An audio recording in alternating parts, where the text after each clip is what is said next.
मेरे प्यारे देशवासियों, इस 25 वर्ष का अमृतकाल के लिए जब हम चर्चा करते हैं तब मैं जानता हूं चुनौतियां अनेक है, मर्यादाएं अनेक हैं, मुसीबतें भी हैं, बहुत कुछ है। हम इसको कम नहीं आंकते हैं, रास्ते खोजते हैं, लगातार कोशिश कर रहे हैं। लेकिन दो विषयों को तो मैं यहां आज चर्चा करना चाहता हूं।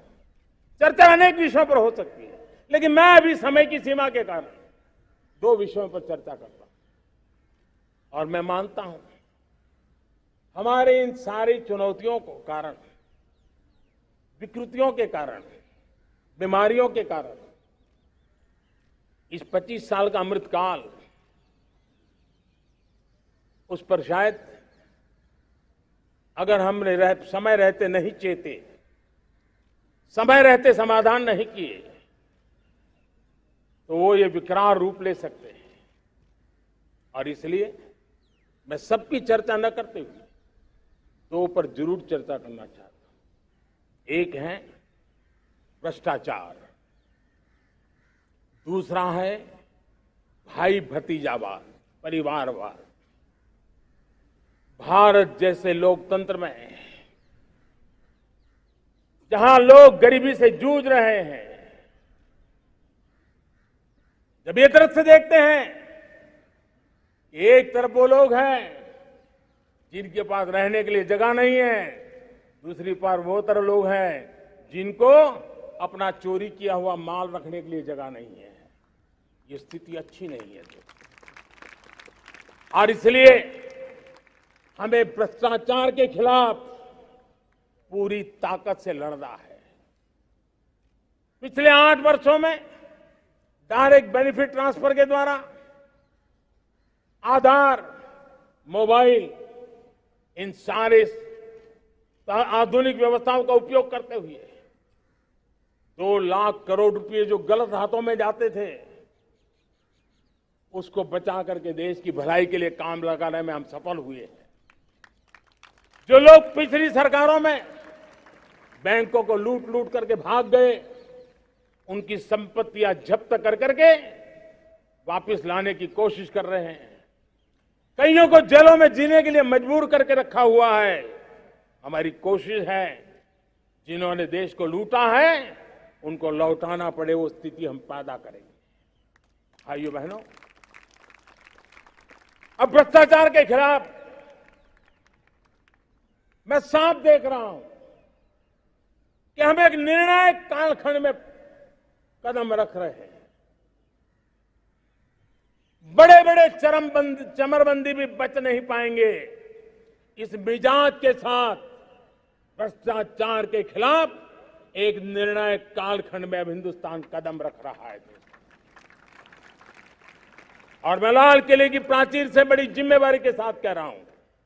और इसलिए भाइयों बहनों, भ्रष्टाचार दीमक की तरह देश को खोखला कर रहा है। मुझे इसके खिलाफ लड़ाई लड़नी है, लड़ाई को तेज करना है, निर्णायक मोड़ पे लेकर के ही जाना है। तब मेरे 130 करोड़ देशवासी, आप मुझे आशीर्वाद दीजिए, आप मेरा साथ दीजिए। मैं आज आपसे साथ मांगने आया, आपका सहयोग मांगने आया हूं, ताकि मैं इस लड़ाई को लड़ पाऊं, इस लड़ाई को देश जीत पाए और सामान्य नागरिक की जिंदगी भ्रष्टाचार ने तबाह करके रखी हुई है। मैं मेरे इन सामान्य नागरिक की जिंदगी को फिर से शान बान शान के लिए जीने के लिए रास्ता बनाना चाहता हूं। और इसलिए मेरे प्यारे देशवासियों, ये चिंता का विषय है कि आज देश में भ्रष्टाचार के प्रति नफरत तो दिखती है, व्यक्त भी होती है, लेकिन कभी कभी भ्रष्टाचारियों के प्रति उदारता बरती जाती है। किसी भी देश में ये शोभा नहीं देगा।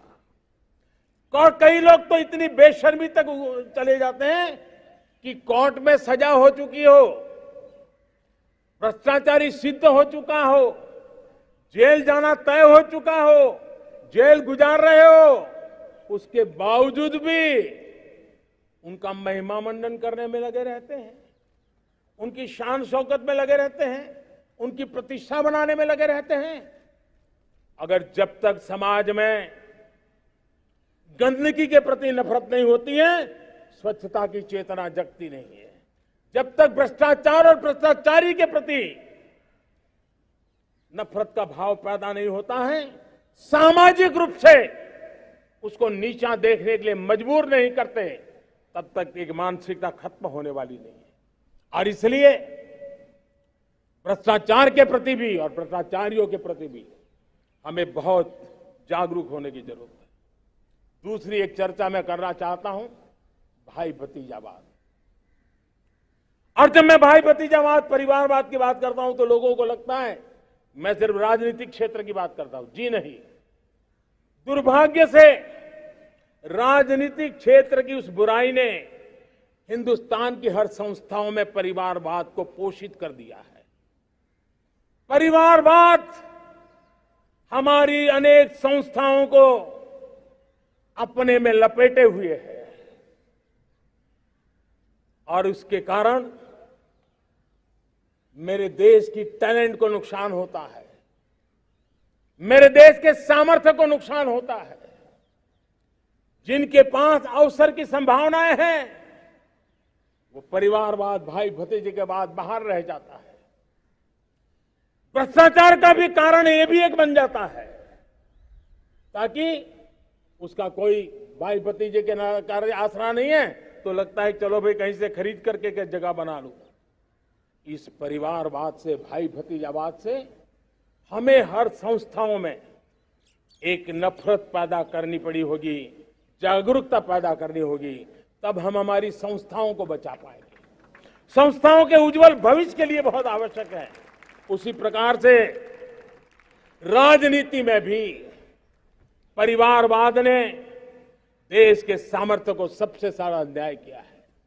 परिवारवादी राजनीति परिवार की भलाई के लिए होती है, उसको देश की भलाई से कोई लेना देना नहीं होता है। और इसलिए लाल किले की प्राचीर से तिरंगे झंडे के आन बान शान के नीचे भारत के संविधान का स्मरण करते हुए मैं देशवासियों को खुले मन से कहना चाहता हूं, आइए हिंदुस्तान के राजनीति के शुद्धिकरण के लिए भी, हिंदुस्तान की सभी संस्थाओं के शुद्धिकरण के लिए भी हमें देश को इस परिवारवादी मानसिकता से मुक्ति दिला करके योग्यता के आधार पर देश को आगे ले जाने की ओर बढ़ना होगा। यह अनिवार्यता है, वरना हर किसी का मन कुंठित रहता है कि मैं उसके लिए योग्य था, मुझे नहीं मिला क्योंकि मेरा कोई चाचा, मामा, पिता, दादा, दादी, नाना, नानी कोई वहां थे नहीं। ये मनस्थिति किसी भी देश के लिए अच्छी नहीं। मेरे देश के नौजवानों, मैं आपके उज्जवल भविष्य के लिए, आपके सपनों के लिए, मैं भाई भतीजावाद के खिलाफ लड़ाई में आपका साथ चाहता हूं। परिवारवादी राजनीति के खिलाफ लड़ाई में मैं आपका साथ चाहता हूं। ये संवैधानिक जिम्मेवारी मानता हूं मैं, ये लोकतंत्र की जिम्मेवारी मानता हूं मैं, ये लाल किले के प्राचीर से कही गई बात की ताकत में मानता हूं और इसलिए मैं आज आपका अवसर चाहता हूं। हमने देखा पिछले दिनों खेलों में, ऐसा तो नहीं है कि देश के पास पहले प्रतिभाएं नहीं रही होंगी, ऐसा तो नहीं है कि खेलकूद की दुनिया में हिंदुस्तान के नौजवान, हमारी बेटे बेटियां कुछ कर नहीं सकते, लेकिन सिलेक्शन भाई भतीजेवाद की चैनल से गुजरते थे और उसके कारण वो खेल के मैदान तक, उस देश तक तो पहुंच जाते थे। जीत हार से उन्हें लेना देना नहीं था, लेकिन जब ट्रांसपेरेंसी आई, योग्यता के आधार पर खिलाड़ियों का चयन होने लगा, पूर्ण पारदर्शिता से खेल के मैदान में सामर्थ्य का सम्मान होने लगा, आज देखिए दुनिया में खेल के मैदान में भारत का तिरंगा फहरता है, भारत का राष्ट्रगान गाया जाता है, गर्व होता है और परिवारवाद से मुक्ति होती है, भाई भतीजावाद से मुक्ति होती है, तो ये नतीजे आते हैं।